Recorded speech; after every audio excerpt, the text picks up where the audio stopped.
Hello, this is Rachel Pradhan with Nielsen Marketing Services, and today we're talking with Linda Ray with rayinsurance.com, and that's REY insurance.com. And we're going to discuss social media marketing and how she's been using it for her insurance company. So, thank you so much, Linda Ray, for joining us today. Thank you. Thanks for having us. No problem. And could you explain a little bit about your company and how you're currently using social media marketing? Happy to. Thank you. Ray Insurance Agency is an independent insurance agency, family owned and operated since 1978. My dad started the business. My sister and I, Laura, are running it. And we're located in Sleepy Hollow, New York, which there really is Sleepy Hollow. And we're in Westchester County, New York, along the Hudson River, about 30 miles north of Manhattan. Well, Oh, great. and how we use social media. I've only been new to social media for about a year and a half, and the reason why we even got started was because since the beginning of time, advertising was a form to get your message out to the public and what you do and products and services you offer. However, as a small insurance agency, we have big dreams but a very tiny budget. So social media, we quickly assessed, was a form of communication where you did not have to invest a lot of money in in a marketing strategy utilizing social media. It was more of a time commitment. So we felt this might be a very uh, apropos medium for us to build awareness and visibility of our business. Well, good. And how has that been working so far? What kind of results have you seen from that? The results have been varied, and I have to say I've been extremely pleased with the results in that not only have we written business across various lines of business that we offer, but also we've been recognized in our community here in Westchester and the insurance community at large for our efforts and how we've coordinated the different venues, sites, as in Facebook, LinkedIn, and Twitter, just kind of bringing them all together to work in unison together. Well, good, good. And do you connect with your current clients? Do you let them know right as they sign up for an insurance product with you that they can connect with you on social media? Yes, we have various ways to send messages, whether it's through a welcome email to a new client, a newsletter, a monthly newsletter that we send. There are links and icons and buttons to click on so that you're aware of how to reach us in various ways, whether it's through the website, through Facebook, through Twitter, through LinkedIn, through our blog on Equifax.com, since we're currently the insurance blogger for Equifax.com. So we're very proud to promote those various sites by which to connect with us and to receive information about what we're offering and information that we think would be useful for you when you're assessing what your insurance needs may be. Now, you mentioned blogging for Equifax. What kind of topics do you blog about? Because that is definitely a question I get from insurance agents. What do I blog about? What's interesting? It's a good question that I even asked myself when I first started blogging. The question that people have when they first start thinking about implementing social media as a marketing strategy is, well, what do I have to say? Who cares what I have to say? And really, with the topics that have been generated by Equifax, there's an incredible team of editors behind Equifax that also have ideas, but generating questions from your clients' questions. It's amazing how many questions on a daily basis you get as an insurance broker or as an insurance agent that you didn't realize, oh, maybe the public, maybe this isn't like standard information that they know. We take for granted. I've been doing insurance now for 25 years. I take for granted some of the minor details or major details that people can't wrap their head around. So just listening to your clients with questions that they have or confusions that they have, you've got topics all day, every day that you can blog about. Now, with those topics, do you actually create a plan ahead of time of what kind of topics you want to cover during this month, or do you just kind of do it spontaneously as it's time to get it done? Well, I present ideas to Equifax on questions that I think would be good. They also present topics to me that they hear of what people would like to hear about. But as far as a marketing strategy, when you begin implementing social media, it's an overwhelming initial prospect.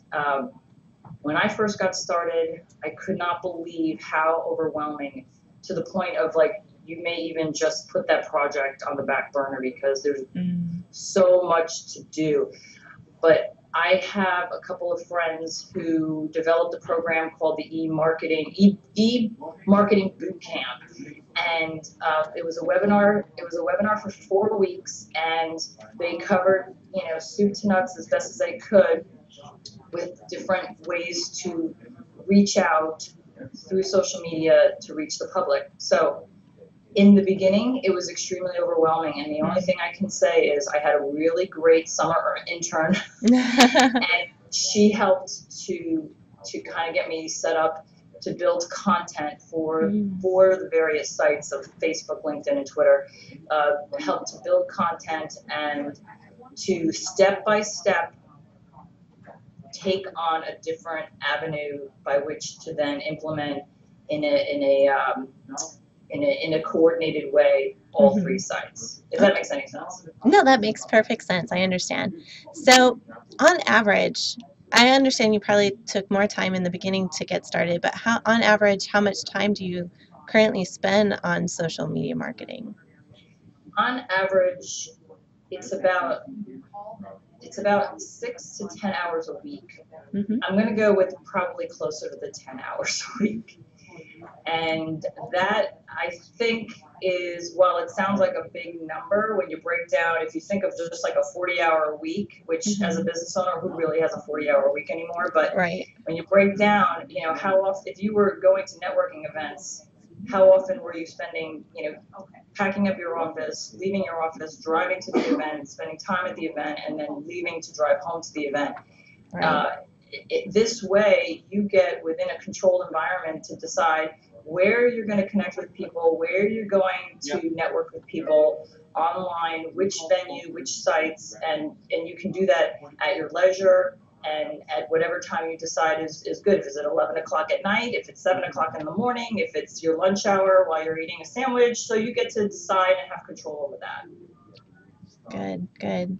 Well, and I think the average, they say, is if you are going to market your own business, it's about 10%. I've even heard as much as 30% of your work week should be going towards marketing for new business and also connecting with current business. So well, that's definitely happening on this end. And I have the very fun and fortunate task to be the dedicated marketing person for our agency. My sister and I, we're very fortunate to be a very synergistic team. So she's inside technician, I'm outside sales and marketing. So it makes sense for us to split up those tasks and have those defined roles that way.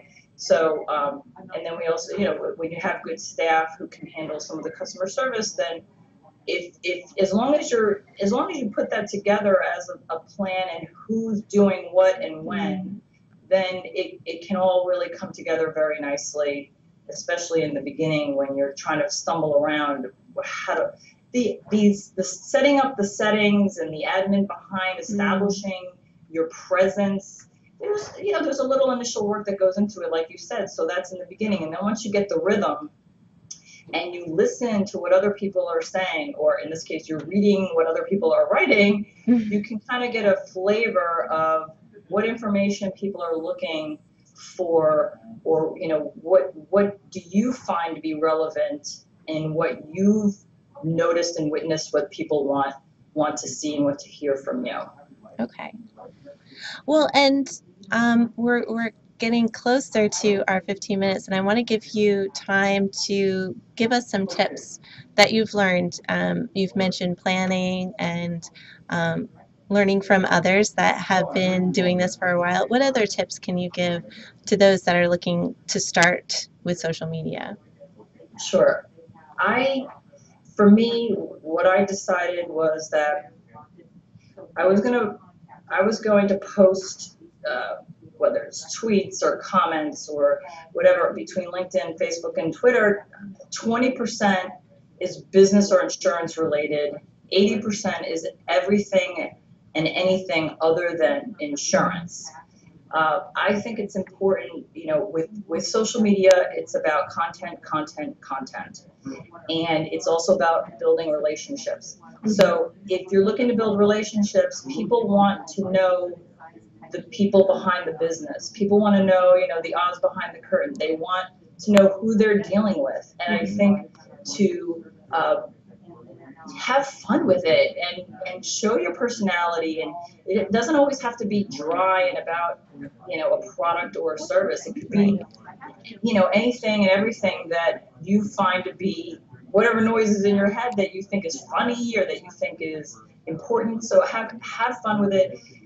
One of the things that I see very, very often when people get started is you really need to have a robust profile. Put a picture up, put your location where you're located, write a nice profile that is compelling to who you represent as a person and as a business. And you have to post often. Mm-hmm. And I think the most important thing is to have fun with it. So that would be my advice. So have fun. Have fun. Right. That's it. Because if you're not having fun doing it, then why are you doing it? Right, right. Well, and I noticed you have thousands of friends on Ray Insurance on your Twitter ID there, and when you start following someone that's tweeting nothing but their products, if they are insurance related, um, how do you follow them back? How do you interact with those? How I manage my Twitter is my favorite. Okay, it is my first choice of how I'm getting my message out. Then there's Facebook and then LinkedIn. The way I manage the followers that we have is I have two pretty important lists that help me understand who I'm trying to build a community with. Mm-hmm. I have a tri-state area list for New York, Connecticut, and New Jersey because that's where we're licensed, and I have an insurance list. So if someone is in the insurance field or financial services field, they go on that list. Mm-hmm. I don't unfollow them if they're not having, if it's just posts about relevant to insurance. I have nothing against that. That's what they want to post, and there might be some relevant information for a mood I'm in that it is related to insurance. So I am pretty flexible with who I follow back, and putting them either on those two lists if it's related to a geographical consideration or an industry consideration. Okay. Well, I want to thank you again, Linda Ray, for joining us today. And if you want to follow Linda Ray on either Facebook, LinkedIn, or Twitter, you can find her on our website, rayinsurance.com. And again, that's REYinsurance.com. And you can find us at nielsenmarketingservices.com and our blog, larrynelson.com. Thank you again, Linda, and I hope you have a great day. Thank you, Rachel. Thanks for inviting us. Thanks for having us. Mm-hmm.